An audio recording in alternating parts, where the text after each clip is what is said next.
If you own a gun in the United States, the ground beneath you didn't just shift, it cracked wide open. A series of federal court rulings quietly landed this year, and while the headlines barely mention them, the impact is already rippling through law enforcement agencies, state governments, and the justice system. 10 major gun laws have effectively changed overnight, and most gun owners have no idea they're now operating under a completely different legal reality. This isn't a future debate. This isn't a proposal. These changes are active right now, and depending on where you live, what you carry, or how you travel, not knowing this information could mean the difference between staying protected under the Constitution or walking straight into a legal nightmare you never saw coming. Law number 10 is so significant that actions which once triggered mandatory 10-year prison sentences are now protected constitutional rights. That's why you need to understand all 10. Because the courts won't warn you before enforcement starts shifting, and neither will the media. Hit that subscribe button and turn on notifications right now, because what I'm about to reveal is the definitive line between exercising your rights and facing a felony charge in a system that hasn't caught up to the courts yet. Let's start with the foundation that everything else now rests on. Law 1. The constitutional standard shift. The first and most important change is something most people won't recognize at first, but it affects every gun law moving forward. The courts have changed how gun laws are judged, not just which ones are allowed. For decades, governments had the upper hand. When a gun restriction was challenged, courts often deferred to lawmakers, accepting broad claims about public safety with minimal scrutiny. States like Hawaii, California, and New Jersey held a may-issue stranglehold over your rights, forcing you to prove a special need or good reason to carry a firearm. That era is officially over. Under the new rulings, courts are now applying the highest level of constitutional review to Second Amendment cases, the same level used for freedom of speech and freedom of religion. They're using what's called the history and tradition test. If the government wants to restrict your rights, they can't just say it's for public safety. They have to prove that a similar law existed in 1791, when the Second Amendment was ratified. What does that mean in real terms? It means the burden of proof has flipped. Instead of gun owners having to prove a law is unfair, governments now must prove clearly and convincingly that any gun restriction is absolutely necessary, narrowly tailored, and supported by historical precedent. Consider what happened to Mark in Honolulu. Mark was a law-abiding citizen who applied for a carry permit 3 separate times over 5 years. Each time, he was denied because the police chief decided Mark hadn't proven he was in enough danger. Mark was left defenseless while living in a high-crime area simply because a bureaucrat didn't feel like he needed a gun. Under the new standard, the good reason requirement is dead. Because the government can't find similar laws from 1791, permits are being issued at record pace. In Hawaii alone, permit approvals have spiked by over 1,000% in recent months. If you were denied in the past for lack of cause, you are legally entitled to reapply right now, and they cannot use your old denial against you. Legal analysts reviewing these rulings say a majority of existing firearm regulations were built under looser standards that no longer apply. Laws that once passed without question are now vulnerable, and courts across the country are already being forced to reconsider cases they thought were settled. But this protection only matters if it's enforced in the real world, which brings us to the second change. Law 2. Personal accountability for enforcement. Something just happened that's making law enforcement agencies extremely uncomfortable. Officers who violate Second Amendment rights are no longer shielded the way they used to be. For years, a legal doctrine called qualified immunity protected officers from personal consequences. Even when constitutional violations occurred, departments paid settlements, taxpayers absorbed the cost. Individual officers rarely faced accountability. That protection is now cracking, specifically when it comes to firearm-related rights. Under the new legal interpretation, courts are making it clear that "I was following orders" or "I thought the law allowed it" may no longer be enough when a constitutional right is violated. Officers can now face personal legal exposure when they enforce gun laws that fail constitutional scrutiny, and this is already changing behavior on the ground. Departments are issuing new internal guidance. Officers are being told to hesitate, to verify, to document everything before making firearm-related arrests or seizures, not because they suddenly changed their views, but because the risk calculation just changed. When enforcement carries personal consequences, enforcement slows down, and that shift creates breathing room for lawful gun owners who previously operated in fear of arbitrary enforcement. But violations weren't limited to arrests alone. They extended into something even more controversial. Law 3. Seizure without process under fire. The The third change strikes directly at firearm confiscation practices that have operated in legal gray zones for years. For years, guns were taken under a wide range of civil and administrative procedures, often without criminal charges ever being filed. Property was seized first, and due process came later, if it came at all. In states where firearms were taken and held for months or even years without convictions, gun owners faced lengthy legal battles just to recover their own property. That model is now under direct constitutional challenge. The ruling reinforces a simple but powerful principle. You cannot lose a fundamental right without full due process. Courts are now signaling that taking firearms without criminal charges, without confrontation of accusers, and without timely hearings is constitutionally suspect. In practical terms, this places serious pressure on programs that relied on rapid seizure followed by delayed justice. The court made it clear, if someone is not suspected of a crime with proper evidence and process, the government has no automatic right to confiscate firearms. Lawsuits challenging past seizures are already being prepared, and governments are scrambling to review policies that suddenly look indefensible under the new standard. This creates immediate protections for gun owners who previously had little recourse when faced with administrative confiscation orders. Law 4. The Non-Violent Felon Restoration. This is the one the government is most terrified of, and it represents one of the most dramatic reversals in firearms law. A landmark ruling in the Third Circuit, known as the Range decision, has determined that the lifetime ban for felons cannot be applied to everyone. Specifically, if your felony was non-violent, like a tax error or a corporate filing mistake, the government can no longer take your guns away for life. Brian Range was a man who 25 years ago made a false statement on a food stamp application to feed his family. It was a misdemeanor in his state, but carried a possible sentence that classified it as a federal felony for gun purposes. For 25 years, Brian couldn't take his kids hunting or keep a handgun in his nightstand. He was treated the same as a violent bank robber. The court said, no more. They ruled that being law-abiding doesn't mean you lose your rights forever over a paper-pushing mistake from decades ago. This opens the door for thousands of nonviolent Americans to regain their right to self-defense. If you have a nonviolent conviction on your record, the path to getting your rights back is officially open. Legal clinics are already seeing a flood of rights restoration petitions that are being granted in days, not years. The implications are enormous. Millions of Americans who thought their rights were gone forever now have a constitutional path to restoration. Law 5. The Pistol Brace Vindication. This is the big one that millions of gun owners have been waiting for. After years of the ATF playing cat and mouse with the definition of a short-barreled rifle, federal courts have officially vacated the ATF's pistol brace rule. The Department of Justice has dropped its appeals, meaning the rule is not just paused, it is dead. In January 2023, the ATF published a rule declaring that adding a stabilizing brace to a pistol magically transforms that pistol into a short-barreled rifle requiring registration under the National Firearms Act, payment of a $200 tax stamp, submission of fingerprints and photographs, and a months-long approval process. Possessing an unregistered braced pistol became a federal felony carrying 10 years in prison. Imagine being one of the 40 million Americans who bought a stabilizing brace to help with accuracy or to assist with a physical disability. Suddenly, the ATF tells you that if you don't register that brace, pay $200 or destroy your property, you're a felon facing 10 years in prison. People were terrified, and some even destroyed perfectly legal equipment out of fear. The court absolutely demolished this rule, calling it arbitrary, capricious, and unconstitutional on multiple grounds.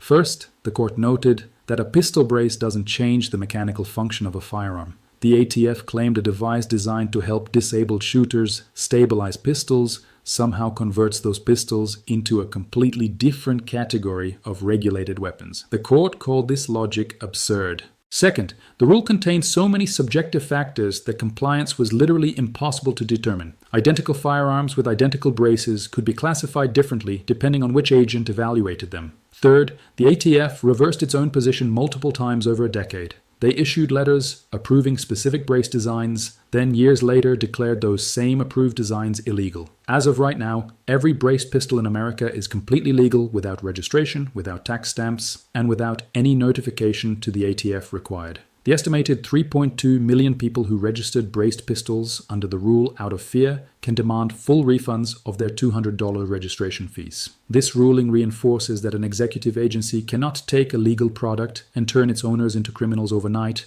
without a single vote from Congress. Law 6, the bump stock reversal.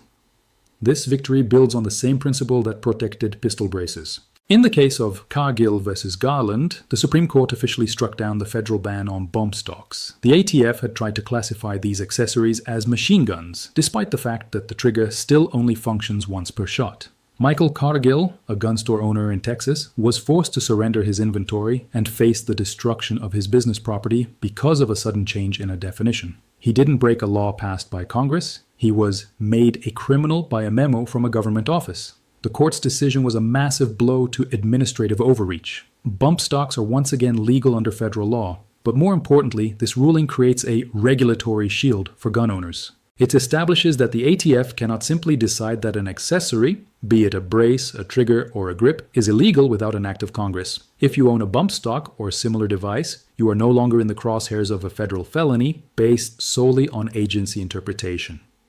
Law 7. The 18 to 20-year-old enfranchisement. This ruling has the government scrambling to respond. The Fifth Circuit issued a decision ruling that 18, 19, and 20-year-olds are part of the people described in the Second Amendment. For decades, the federal government has banned young adults from buying handguns from licensed dealers, effectively telling them they are old enough to die for their country in the military, but not old enough to defend their own homes. Think about a 19-year-old single mother living in a dangerous neighborhood. Under the old federal ban, she couldn't walk into a gun store, pass a background check, and buy a handgun for self-defense. She was forced to either remain defenseless or find a straw purchaser, which is a federal crime. The law was literally forcing vulnerable adults to choose between their safety and their freedom. The federal ban on handgun sales to 18 to 20-year-olds has been declared unconstitutional. While implementation is still being worked out in some jurisdictions, this ruling changes the legal status of millions of Americans, recognizing them as full citizens with the full weight of the Bill of Rights behind them. Law 8. The ghost gun resurrection. For the last few years, the ATF tried to rewrite the law by claiming that an 80% lower, an unfinished piece of metal or plastic, was legally a firearm. They called them ghost guns to scare the public. But the courts just handed down a massive correction. In a landmark ruling, the court reminded the ATF that they are an enforcement agency, not a legislature. They cannot redefine what a frame or receiver is just because technology makes it easy to build one at home. Consider Polymer 80, a company that was nearly regulated into non-existence. Thousands of law-abiding hobbyists who purchased these kits found themselves in a legal gray area overnight. People who had owned these unfinished parts for years were suddenly looking at potential felony charges. The court has stayed the ATF's frame or receiver rule. This means, as of right now, the components used to build a private firearm are not firearms themselves. You can once again purchase these kits in most states without a background check, just as Americans have done since the founding of the country. Americans have built firearms at home since before the Constitution existed. The Founding Fathers built their own guns. The Second Amendment protects the right to keep and bear arms, regardless of whether those arms were manufactured in factories or created by individuals. Law 9. The Interstate Travel Protection. This is the one that changes everything for travelers and could save you from a decade in prison. For years, one of the biggest dangers for gun owners wasn't misuse. It was geography. A firearm perfectly legal in one state could turn into a felony just by crossing an invisible line on a map. The Safe Passage provision of the Firearms Owners Protection Act was supposed to protect travelers, but states like New York and New Jersey routinely ignored it. People were being arrested for 10-year felonies just for having a locked gun in their trunk while driving through. Consider this real case. A man traveling from Virginia to a New Hampshire hunting trip got stopped for minor speeding in New Jersey. Police searched his vehicle and found hunting rifles locked in hard cases in his trunk, completely unloaded, with ammunition stored separately in factory-sealed boxes. New Jersey arrested him for unlawful weapons possession. He spent $71,000 in legal fees fighting charges for 3 years and nearly lost his career. Or this one. A woman driving from Florida to a Vermont shooting competition got pulled over for a broken taillight in Maryland. Police found competition pistols properly secured in a locked case. She was arrested, spent 2 nights in jail, lost $47,000 fighting charges, and was banned from her profession as a pilot during the legal process. Federal courts have now put real teeth back into the federal protection law. The new ruling makes it explicit. if firearms are legal at both the point of origin and destination, transporting them across state lines in proper, secure conditions cannot be criminalized. What used to be a mandatory minimum prison sentence in New Jersey is now a protected federal right. Stops for gas, meals, or short breaks do not violate this protection. And ammunition stored separately from firearms is fully covered. To put it bluntly, what used to carry mandatory prison sentences, sometimes up to 10 years, is now constitutionally protected when traveling under these conditions. If you are stopped while traveling, as long as the gun is unloaded and in a locked container, the state cannot arrest you. And if they violate this protection, you now have grounds to sue the police department directly. Thousands of cases that would have been prosecuted are now being dropped, and legal costs previously incurred may be recoverable under the new constitutional standards. Law 10. The Concealed Carry Reciprocity Mandate. The final change represents the largest expansion of practical carry rights in United States history. Every state must now give serious recognition to concealed carry permits from other states, and constitutional carry states must allow out-of-state visitors to carry under similar terms as residents. For years, the concealed carry system created a legal minefield where crossing state borders could instantly transform you from a law-abiding permit holder into a felon. You could legally carry in Pennsylvania, drive 20 minutes into New Jersey, and face 5 to 10 years in state prison for the exact same firearm that was completely legal minutes earlier. The court's message draws on the full faith and credit principle. Your Pennsylvania driver's license allows you to drive legally in California, Florida, New York, and all 50 states, despite each state having different driving laws. The court stated that fundamental constitutional rights deserve at least the same interstate recognition as the privilege of operating motor vehicles. This changes everything for the 21.5 million Americans who hold concealed carry permits. A Florida permit holder can now legally carry in previously restrictive jurisdictions. A Texas permit holder traveling to California for business no longer faces felony charges for carrying the same firearm they carry legally every day at home. States like New York, New Jersey, California, and Massachusetts built entire revenue streams around denying reciprocity. New York charged $340 for concealed carry permits that took 12 to 18 months to process. Those bureaucratic barriers are collapsing under the weight of these rulings. Anyone arrested in the past several years for carrying with a valid out-of-state permit has grounds to have convictions vacated and records expunged. Taken together, these 10 changes create the most significant shift in firearm rights in decades. Constitutional protection is stronger than ever. Courts now treat the Second Amendment with the same weight as freedom of speech and religion. Enforcement accountability has increased. Officers face consequences for violations, changing behavior on the ground. Administrative overreach has been blocked. Agencies cannot rewrite laws without Congress. Young adults have gained full rights. 18 to 20-year-olds are recognized as full citizens. Non-violent offenders have a path to restoration. Past mistakes no longer mean lifetime disarmament. Interstate travel is protected. Properly transported firearms are safe from state-to-state prosecution. Braces and accessories are legal. Millions of gun owners are no longer at risk of felony charges. Home building is protected. Americans can build firearms for personal use as they have for centuries. Reciprocity is expanding. Your carry permit has more power across state lines than ever before. The burden has shifted. Government must prove necessity, not gun owners proving fairness. For the average gun owner, this means immediate, tangible benefits. Faster permits, lawful travel without fear, protection from unlawful seizure, and fewer bureaucratic obstacles. But here's the critical point. These protections only work if you know they exist and assert them. The system is slow to catch up. Some jurisdictions are still operating under the old rules. Some officers haven't received updated training. Knowledge is your shield. Being unaware of these new legal standards could still leave you vulnerable if you fail to assert your rights properly. First, understand these 10 laws thoroughly. Know your rights under each, including processing timelines, seizure protections, and travel safeguards. Second, if you were previously denied permits, had property seized, or face pending charges related to any of these 10 areas, contact legal counsel immediately. Many cases are time sensitive, and the window for action is open right now. Third, share this information. Friends, family, and fellow gun owners may still be unaware of the sweeping changes and the protections they now enjoy. These changes represent a complete shift in the legal landscape. From constitutional reinforcement to interstate travel protections, from young adult enfranchisement to accessory vindication, the implications are enormous. What was once risky, slow, and bureaucratically suffocating is now actively protected by federal courts. If you found this information valuable, subscribe and turn on notifications. Share this with every gun owner you know. Every day, unaware citizens are still at risk of losing rights or facing legal consequences because they don't know these 10 laws have changed. Drop a comment below. Which of the 10 laws shocked you most? Have any already affected you personally? The landscape has changed. The question is, are you ready to exercise your rights under the law? Or will you continue to operate under outdated assumptions that could cost you thousands or worse?